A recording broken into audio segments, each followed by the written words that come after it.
last night I had these very powerful thoughts, which helped me to center in a bit.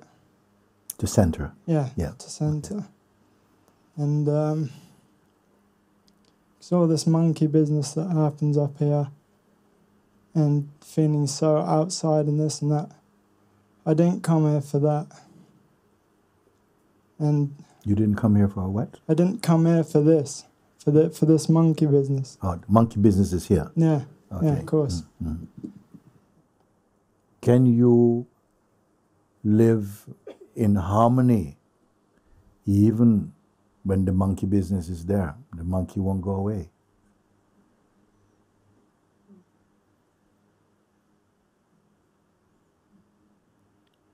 Who is supporting the monkey? What's the monkey food? The attention, Guruji. Attention, attention. Whose attention? Slow down, because I really intend that you get it. Whose attention? The food for them. If the monkey doesn't get the food, the monkey cannot live with you. It's fair enough. If the monkey doesn't get the food, the monkey cannot stay around. He's going to go to some place where he gets the food. So if the monkey is getting the food, what is the food and where he gets it from? You can take a moment. We're not in a hurry. Because each of these kind of invitation to look, they must be able to bear power food. No. So the monkey food is being fed by the monkey mind also. You may say monkey mind and monkey food may be same thing. But the one who is disturbed by the monkey mind is the monkey friend.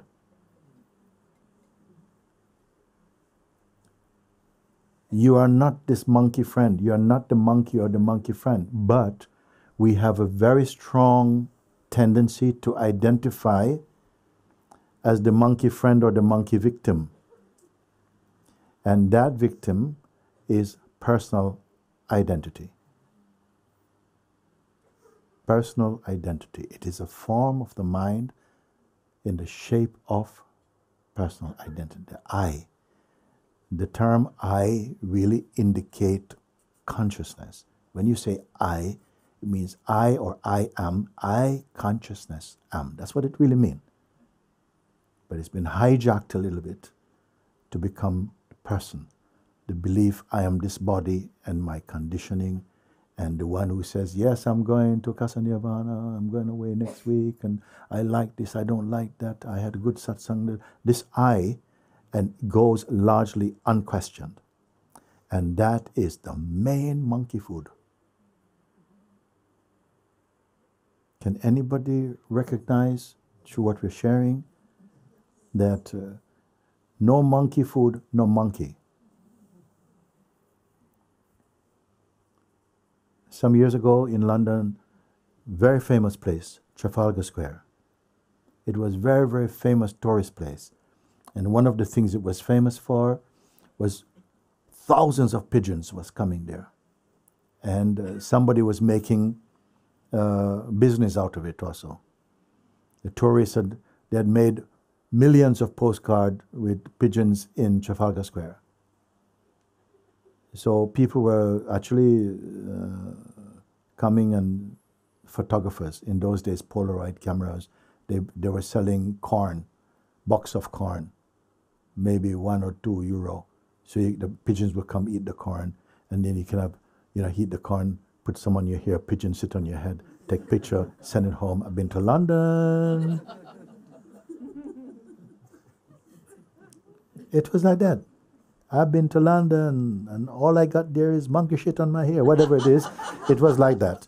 I just want to say, the mayor of London at that time decided that, okay, we want to keep up with other European cities. So there's a hygiene problem posed by all the pigeons. So they made a law that as from a certain day, no one is to feed pigeons anymore. Nobody should. It's illegal to feed a pigeon. You can be arrested for feeding the pigeons, but you must not harm them. Don't harm them. Just don't feed them. Okay? So that law came about. I was in London at the time. 2 weeks after this law came into effect, there was no pigeons in Trafalgar Square. They were showing up in my town in Brixton and other places around, but no pigeons there. Maybe 2 or 3 looking around going, well, what's up? I don't know what they were doing, but no pigeons was going there. Why? And you get my point? They were not getting food. You didn't have to kill them. You didn't have to shout at them or chase them. By themselves, they left. That analogy or example is good for us also. This monkey mind you speak about, that no one can control. Maybe some people say practice some pranayama, just, and then, watch the breathing and so on, and they might, for a while.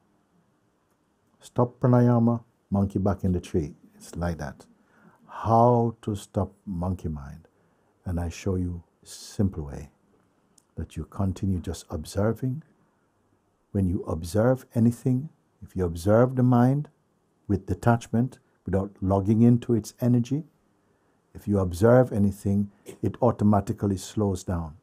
If you don't get involved, it slows down. Try it today also.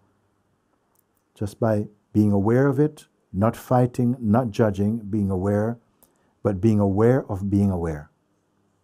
Not identify. Can anybody follow this? Yes. And watch what happens. This claustrophobia somehow magically just drifts away like a cloud, recede, and is replaced by a sense of presence. And this sense of presence is not personal, and it definitely is not monkey food. It is the presence, it's the God presence, it's conscious presence, it's universal consciousness that reveals itself. When we are engaged through personhood, the noise comes with it, and it's like, oh, I can't bear, it's too much. Sometimes we enjoy all the noise, then it becomes too much, and then we want to stop, can't stop it. You see, it's time to sit and just observe, let go of everything, be aware. If you put your attention on awareness, everything that's flitting around in the mind begins to slow down. It's the law of life. It happens like that. And you come back to a natural awareness, and all the things that seem to be going wrong, you see they belong to the mind stuff. If you don't do this, you're just chasing clouds, trying to fan clouds away. More coming up behind you. It's like that. So it is good that the monkey mind doesn't go by shouting at it. You have to observe the monkey mind and the one who is fighting against monkey mind. They're like two sides of one coin. All the troubles and the one who is troubled are witnessable. The thing is that when we identify as the person who is troubled, you stop seeing that the person can be seen. Is that clear enough? So that is the way, and you will experience the result of this, not next week. And yes, it could be, but today you can sit. It's a simple exercise.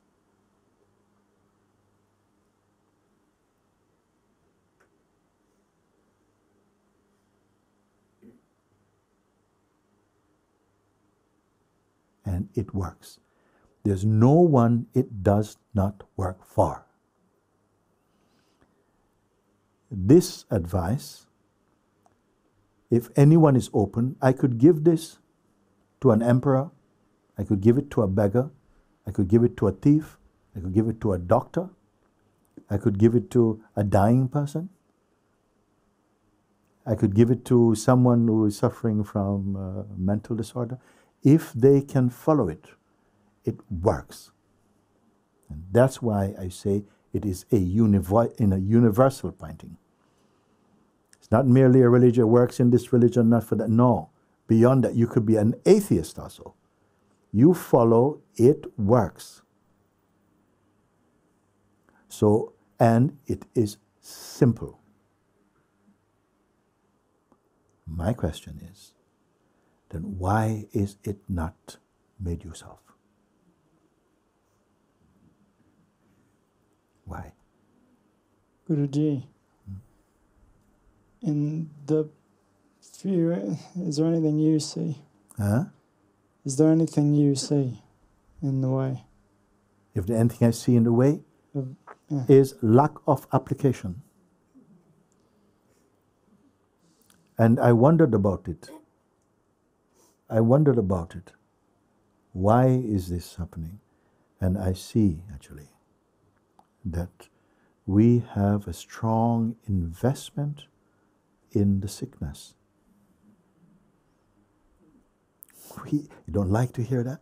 We have an investment in the sickness, in the identity that has a lot of projections that it wants to fulfill. It has a lot of relationship. I was speaking earlier, using example. Suppose you buy a house, or let's start with a car. You buy a car. And it takes a lot of care. Also, you have to have security for it, to put petrol for it. You have to fix it when it goes wrong. You have to make sure that it's not going to be stolen or it's going to be vandalized. There's a lot of concern. And the car is insentient. The car doesn't know it belongs to you. If somebody's going to steal a car, the car is going, hey, someone's stealing my car. It is insentient. And look how much care goes into protecting this car, okay? That's one. Step two. You own this house. This house needs a lot of care also. What food you eat, sickness, all different things you have to take care of this body. Also, you have to wash and brush the teeth every day. Most of us do that. Okay? It takes upkeep as well. Not only that, the tenant in the house has a lot of psychological problem. Possession, judgment, fear, anxiety, projections, memory of bad things happening in the past, worry about bad things happening in the future in this house. Plus the car, plus the children, plus the partner, plus the government, okay, plus the pollution, plus the... How much you have to care for as a person. And yet all of this is governed by universal consciousness, which you are also, but you are not switched onto your universal consciousness. You want to live as a person and look at me, I'm doing well, and I got more money than you. We love this game. Love, hate it. This is like this. It's like a love affair with a paparazzi. When you're feeling down, they come take you. Oh, when it's too much, oh, go away, I want to sue you. This is our life is like that. It's beautiful. You know why? Because you can't bear it for too long.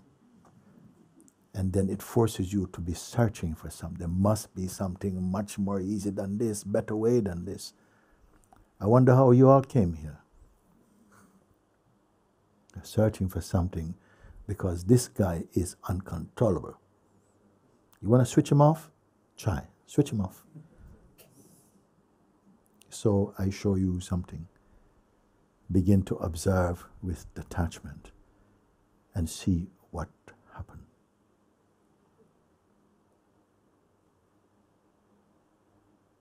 A complete change of paradigm. I don't even want to call the beingness a paradigm.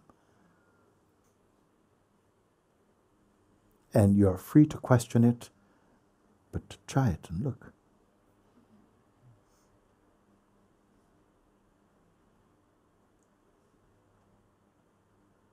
See if anyone is smart enough to escape their mind by their own techniques. Universal consciousness, supreme Lord of the universe, show you a way also. Show us a way also. This, you, even when we pray to God, often is on behalf of our ego. Some people say, may thy will be done. But really secretly, may my will be done with your support. That's what we are doing. The only prayer I feel that works, praying with God, is to say, rid me of this ego and absorb me in you. That works. Or learn to observe with detachment. When you observe with detachment, the ego and all this world is like it just floats away. It's not fantasy, it's not imagination, it's not visualization. Sober introspection. And what is left here is the field of being. And the field of being is the presence of the Lord in you.